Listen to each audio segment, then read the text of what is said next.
Et quelle absurdité, finalement, dire du peuple français qui est constitué depuis 14 siècles qu'il aurait besoin d'une constitution. Quelle absurdité!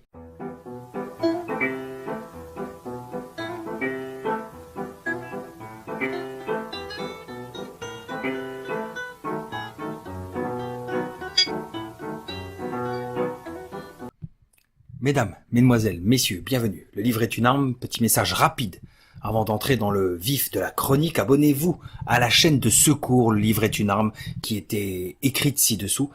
Il est possible que j'y republie les vidéos censurées dont je modifierai quelque peu les titres, mais surtout je m'aventurerai dans la publication de la vidéo 38C, les propos contre la communauté organisée, avec pour thème les religieux. Bien sûr, c'est la vidéo 38D qui m'intéressera le plus et qui devrait être consacrée, si tout va bien, au top 20 de ces propos. Allez, chronique 41 maintenant, Louis de Bonald, considération sur la Révolution française. Nous voilà là en possession d'un livre magnifique, extrêmement bien écrit, qui est en réalité une réponse cinglante, une mise au point mortifiante à la suite du livre de la baronne de Stel en 1818, intitulé « Considération sur les principaux événements de la Révolution française ». Posons de suite le décor. Madame de Stel-Holstein, issue d'une famille protestante considérablement fortunée. Son père n'est d'autre que Jacques Necker, le monsieur des finances sous Louis XVI, banquier genevois peu recommandable, si l'on peut dire. Pour faire court, la baronne de Stel écrivit un livre vantant les mérites de la Révolution française, portant au pinacle ses bienfaits pour le peuple de France, qui serait désormais enfin libre. Louis de Bonald, vicomte catholique contre-révolutionnaire, traditionnaliste, sorte de sociologue avant la lettre, se maintient comme l'exact opposé idéologique de la baronne de Stel. Elle affirme sans raisonner, claironne-t-il, donnant ainsi le ton à notre chronique. Nous voilà débarrassés du superflu, on va pouvoir aborder l'essentiel. L'essentiel, Louis de Bonald ne s'embarrasse pas du politiquement correct occidental du XXIe siècle, dès le départ. Non, non. Là, on parle sérieusement. Les intellectuels douillets sont priés de rester à la porte de leurs émotions. D'emblée, Madame de Stel se fait houspiller, satiriser. Les coups d'arguments boutoirs de Bonald font mouche. D'abord, sur la nature de la femme, par cette remarque acerbe distillée. C'est faire de la politique comme si elle faisait de l'amour, ou s'exaltait sur les chefs-d'œuvre des arts avec leur imagination et surtout avec leurs émotions, peut-être aussi avec des inspirations, car les femmes, circonscrites par la nature dans le cercle étroit des soins domestiques, ou, la plupart, quand elles en sortent, livrées à la dissipation, ne parlent guère de politique que par ouï-dire. Mais que fait donc le ministère de la Femme? Madame Bornstein, peut-être? Quelque chose à dire là-dessus? Devrions-nous censurer tous les écrits de Louis de Bonald? Bref. Ce que nous suggère subtilement Louis de Bonald, c'est que la femme embrasse, que dis-je? Elle fait l'amour avec l'idéologie ambiante dominante. Madame de Stel ne fait pas exception. Son livre et sa pensée réformiste véhiculent l'idéologie des puissants de l'époque. La démocratie et le protestantisme, symbolisés par Luther et Voltaire, soit l'alliance naturelle d'une certaine forme de gouvernement avec une certaine forme de culte. Entrons maintenant dans les détails de la Révolution. Alors, selon Madame de Stel, la Révolution française était inéluctable. Le peuple français ne jurait que par sa liberté et par l'indispensable Constitution. Anglaise, précisons-le, évidemment. La Constitution doit être et ne peut qu'être anglaise.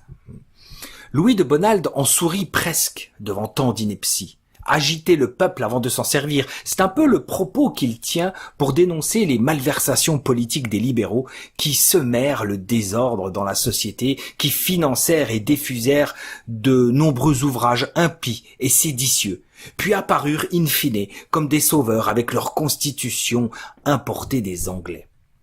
Pourtant, la Constitution anglaise n'avait-elle pas fait de ce peuple un peuple morose, mécontent et égoïste, alors que les lois soi-disant oppressives de la France avaient fait de ce peuple un peuple aimable, aimant et communicatif?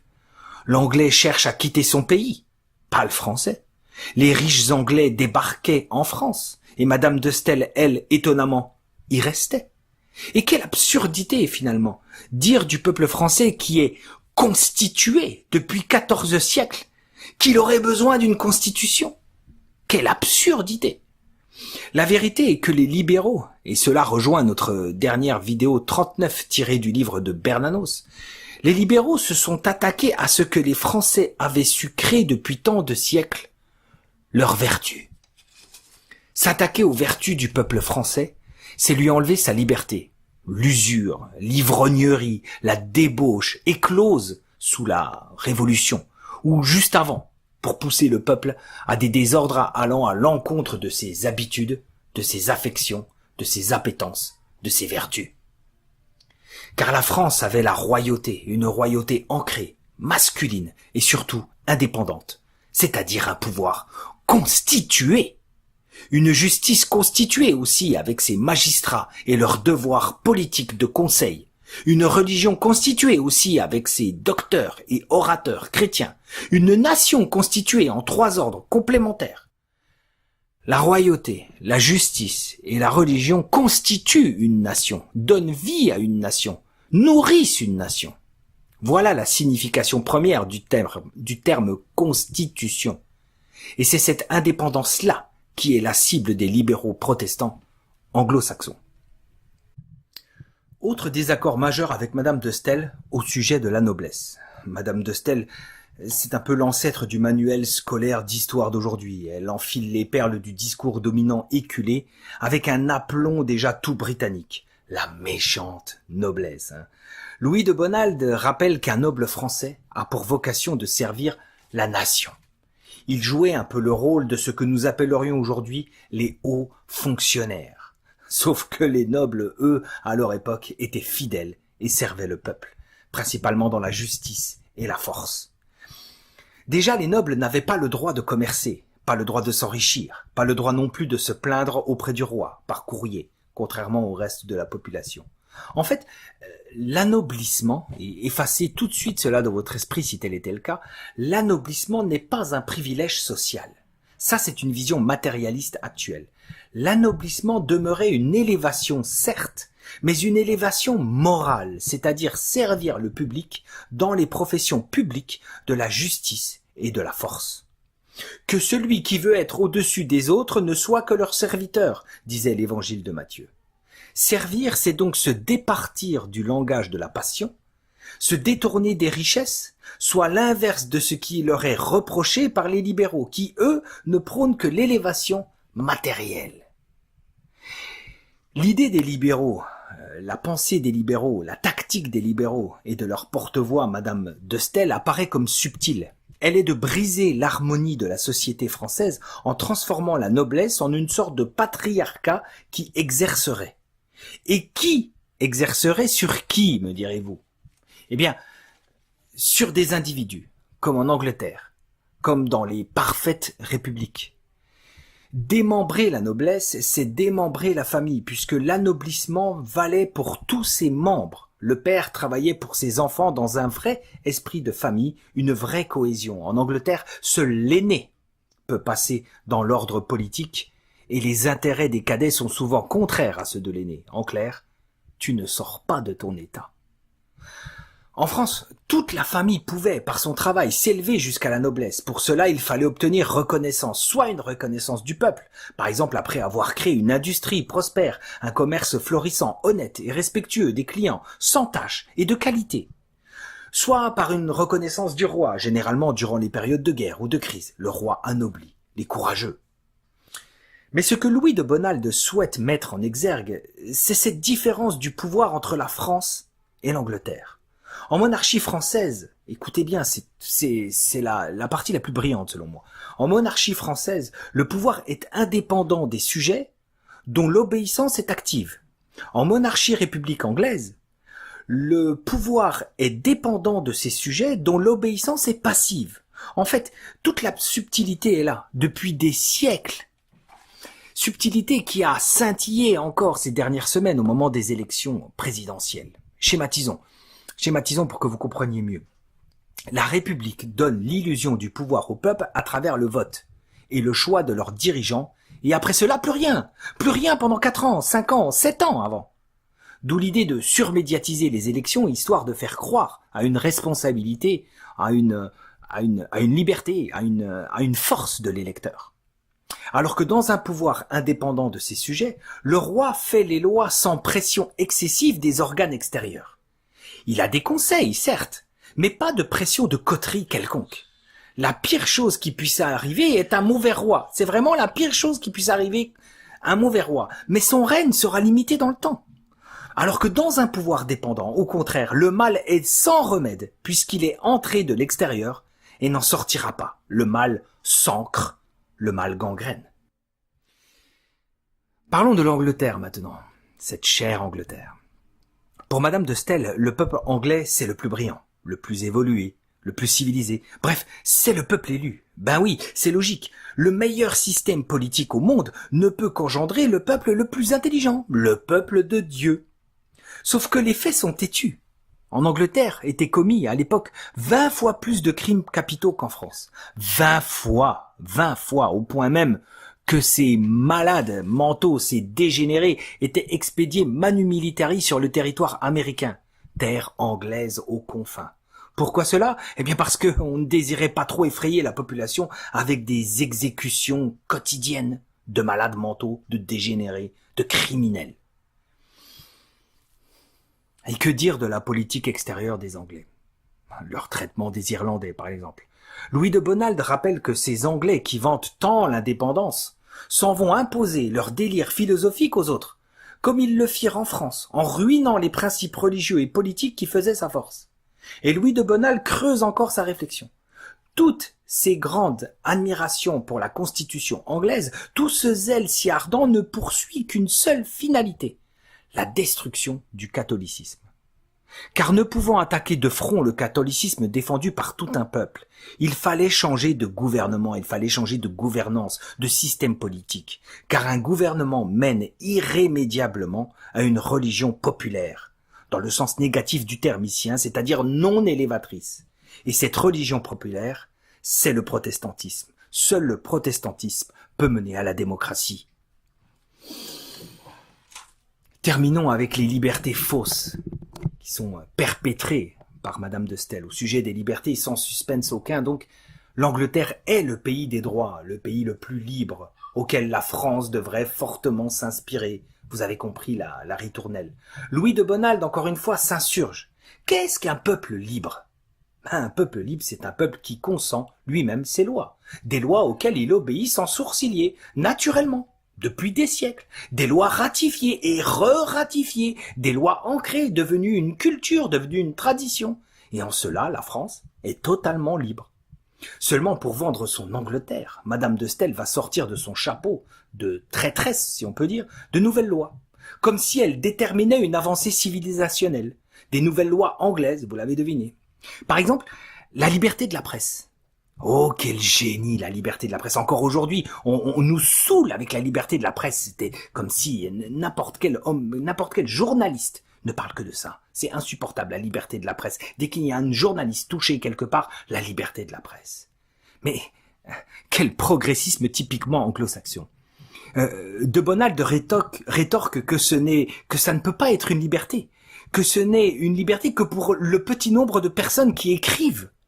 Ce n'est donc pas une liberté, c'est un privilège. Autre exemple, le droit de voter, alors que cela ne représente que la servitude du peuple. Donc encore des droits qui nous sont vantés, alors qu'en réalité, ce ne sont pas des droits. En réalité, le droit le plus élémentaire, le seul droit qui tienne, c'est celui de faire vivre sa famille, de jouir du fruit de ses labeurs. Et nous avions vu qu'en France, l'anoblissement était possible et venait récompenser des années de bons services rendus. Des années de travail acharné. Bref, les Français étaient politiquement égaux et l'admissibilité à tous les emplois était garantie. Louis de Bonald dresse donc un bilan à l'opposé même du peuple français opprimé que décrivit Madame de Staël et que la Révolution vint sauver. Cette Madame de Staël eut besoin de s'inventer, de s'imaginer une société pour justifier la révolution libérale sanglante qu'elle attendait, qu'elle admira depuis son balcon. Allons, au-delà du livre, ayons une réflexion plus large quant aux écrits de Louis de Bonald. Alors ce cher Louis ne le dit pas explicitement car ce n'était pas la finalité du livre. Mais la Révolution française demeurait une révolution, désolé de rappeler l'évidence, anti-catholique. Nous l'avons vu dans notre chronique 35, les protestants gagnèrent en pouvoir politique et déversèrent leur haine du catholicisme. Devant leur reconnaissance entre guillemets, leur victimisation permanente n'avait plus lieu d'être. Et c'est la franc-maçonnerie qui reprit le flambeau de l'anticatholicisme comme un prolongement logique du protestantisme grâce à l'idéologie du libéralisme. Il faut bien avoir en tête que la Révolution ne se fit point au nom du libéralisme comme on le lit trop souvent, au nom des Lumières. Tout cela n'est qu'un appât pour le peuple, un prosélytisme poussé, une publicité mensongère afin d'endormir et d'endoctriner le peuple. On martèle à tout vent le concept de liberté. Certes, le libéralisme permit de mettre à mal les idées traditionnalistes issues de la noblesse. Cependant, ce sont surtout les idées maçonniques, les idées humanistes qui s'imposèrent, comme l'imposition de la méthode cartésienne. La dimension sacrée de la royauté n'est plus comprise. C'est donc toute une société qui s'en va. Comme l'imposition d'une nouvelle conception de l'homme, qui n'est plus dorénavant une créature de Dieu, mais une machine aux intérêts égoïstes à satisfaire. Et comme enfin l'imposition d'une conception individualiste de la société. L'homme ne s'inscrit plus dans la collectivité. L'homme n'est plus un animal politique. La franc-maçonnerie et l'idéologie humaniste prirent donc le pouvoir. Camille Dreyfus, membre du Grand Orient, dira d'ailleurs en résumé, c'est une phrase assez éloquente, « La franc-maçonnerie prépare les solutions que la démocratie fait triompher ». Une citation synthèse en quelque sorte. Et l'on érigea en 1793, quelques mois avant la profanation des corps dans la basilique de Saint-Denis, lire par exemple le rapport de Dom Poirier, l'on érigea la statue de la déesse Raison, la déesse Isis, sur la place de la Bastille. Madame de Staël, donc, finalement, symbolise parfaitement cette passation de pouvoir, ce prolongement protestant vers la franc-maçonnerie. Provenant d'une famille protestante richissime, elle fricote par la suite avec l'occultisme, puis avec les pères maçons fondateurs des États-Unis comme Hamilton ou Franklin. Les dégâts de la Révolution française y sont innombrables. Dans l'organisation de la société, dans l'art, dans l'agencement des rues, tout. Tout est toujours avec la même et unique idée, la destruction de l'harmonie. Mais pour conclure, rappelons l'évidence et surtout allumons quelque chose en vous. C'était une attaque contre Dieu et contre l'Église. La déclaration des droits de l'homme est une déclaration de guerre à l'autorité. L'autorité naturelle issue des principes religieux et même l'autorité du Père. Le principe de souveraineté réside essentiellement dans la nation, stipule la déclaration. Nul corps, nul individu ne peut exercer d'autorité qui n'en émane expressément. À ce titre donc, l'Église est soumise à la Constitution civile. En 1790, les fidèles élisent dorénavant les curés et les évêques, outrepassant les pouvoirs du pape. Les églises sont soumises maintenant à la République, pendant que dans le même temps, on affranchissait la synagogue. Que jamais ne sorte de France la gloire qui s'y est. D'arrêter. N'oubliez pas de vous abonner et de nous aimer.